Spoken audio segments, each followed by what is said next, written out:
today was for me to drive to Wellington and catch a flight to Auckland to see James. Just to spend a few nights, hang out. I haven't been to Auckland in ages and it's all been cancelled. All to do with the quarantine facility where he's at has been in lockdown for 7 days and we thought it might open. Today's Tuesday, we thought Monday, new week, the government might relax some of the rules, but they haven't. They're keeping them pretty strict. So it just means I can't go. And I was really bummed at first when I realised that it wasn't going to open up. It does also mean that James is still in quarantine. Well, he's not in quarantine, I shouldn't say that. He's in lockdown.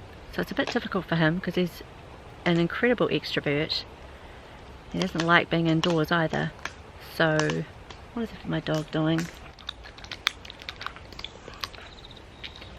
She's destroying a pine cone because she's frustrated, I think. She wants to go. The disappointment of not being able to see James is passing. He's only got another 24 days to go. Yeah, let's hope he can get out of lockdown soon. Anyway, just reshuffling my week and working out what I need to do because I hadn't planned on being here. So there's plenty of things I can do. The reality is that we could potentially be moving in a few months' time, but the catch is we don't know. We have no idea.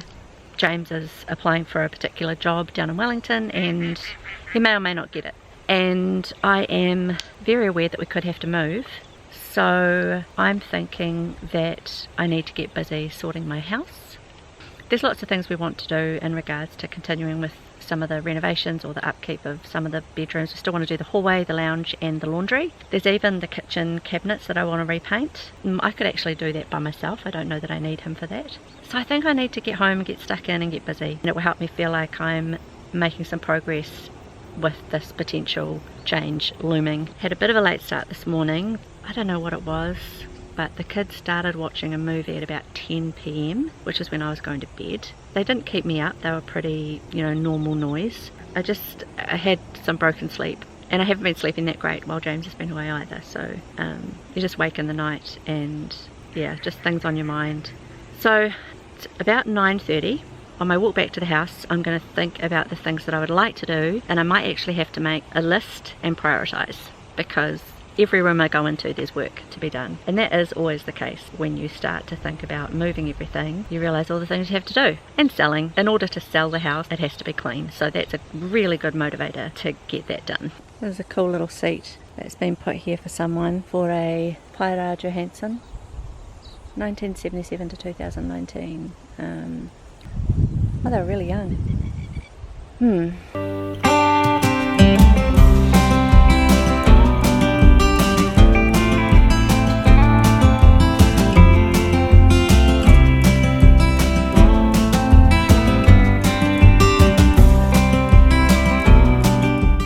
Okay, so I have done a list of all of the things that I think I need to do in this house in order to get ready to sell the house, move, and if nothing happens, then all we're going to have is a very, very clean house and it's going to be magnificent going into the winter. So here is my list, and I've worked out a place to start, mostly with the things that are bugging me, but I think I've worked out the best plan of attack. Alright, ready?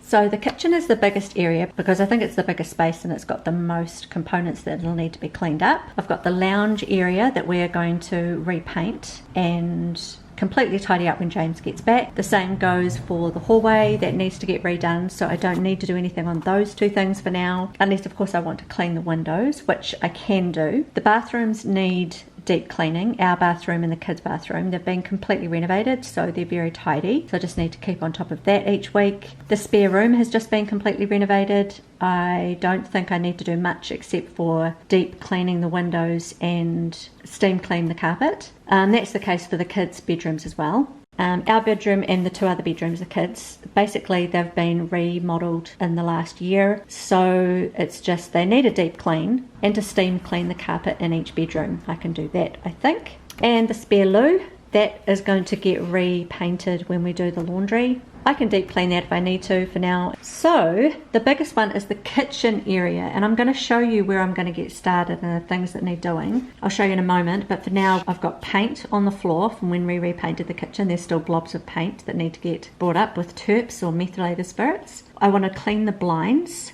we've got 1, 2, 3, 4, 5 blinds in here. They're Venetian blinds and they need to be cleaned and maybe revarnished. One of the ones on the door has got a slat that's missing, and I did find spare slats, so I need to replace that. The windowsills and the windows, I have repainted all of them, the ones that are wooden, and I just need to check that they're still good, otherwise I need to do some touch-ups. The kitchen pantry and the drawers and the cupboards, I want to fully declutter them and tidy them out, and I would like to paint the kitchen cabinets, just another spray paint. We did it about 2 years ago, and I feel like the paint isn't that good, and so I want to redo it and make it awesome. That'll be the fronts of the drawers and the cabinet doors. And of course we need to do the oven, because then when it comes time to moving, it just needs a wipe over. It won't need to be deep cleaned. The laundry, it needs everything. Everything is going to get shifted around in there.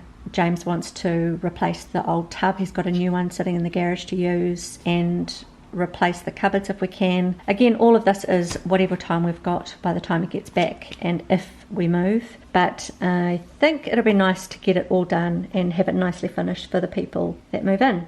So I'm going to show you the kitchen floor. So this is an example. It's tiny, but they're just little splotches, and it's from not having paint drop sheets down properly, and I just need to go around and wipe it all off. It's mostly around the edges where we weren't paying attention.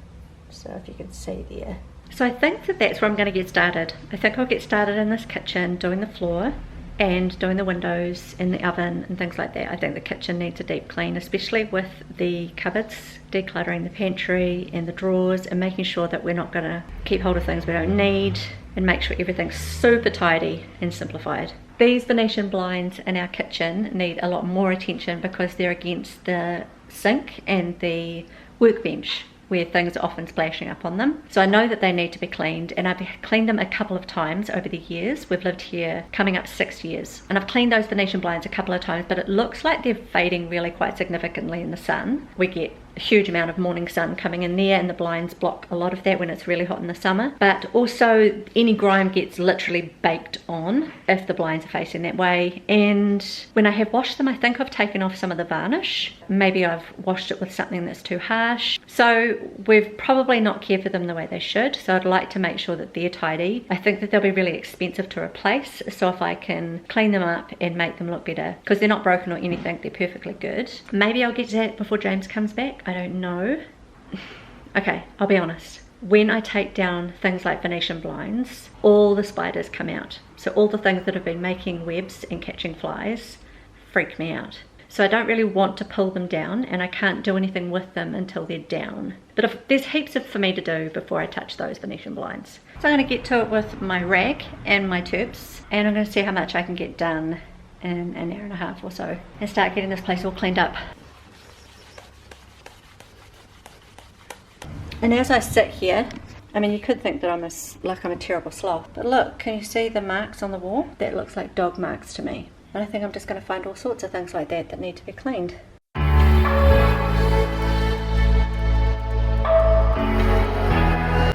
it doesn't come off just like by itself like that. You've actually got to scrub.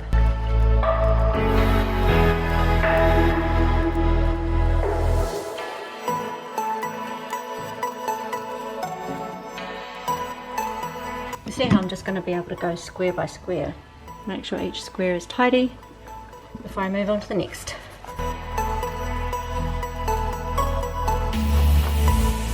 So that bit there took me 6 minutes 41 seconds to do that square. Oh well, keeps it going.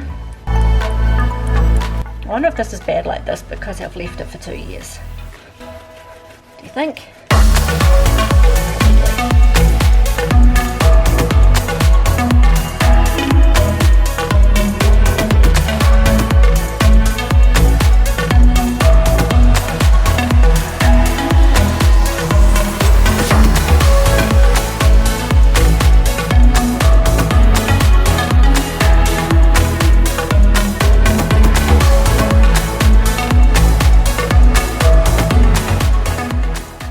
So I've done all along there, down to here, done 2 squares wide. I've got 1, 2, 3, 4 to reach the wall.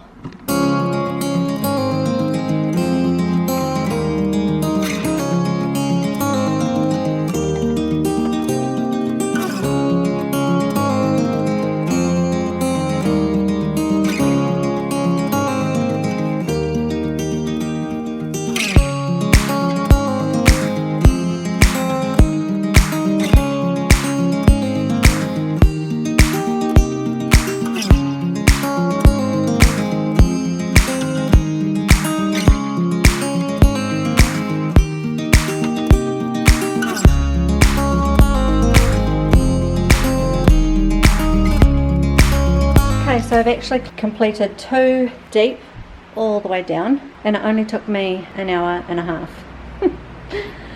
Granted, along the edges of the walls is where a lot of the paint is, so when I'm in the center here, it's not like there's going to be paint everywhere.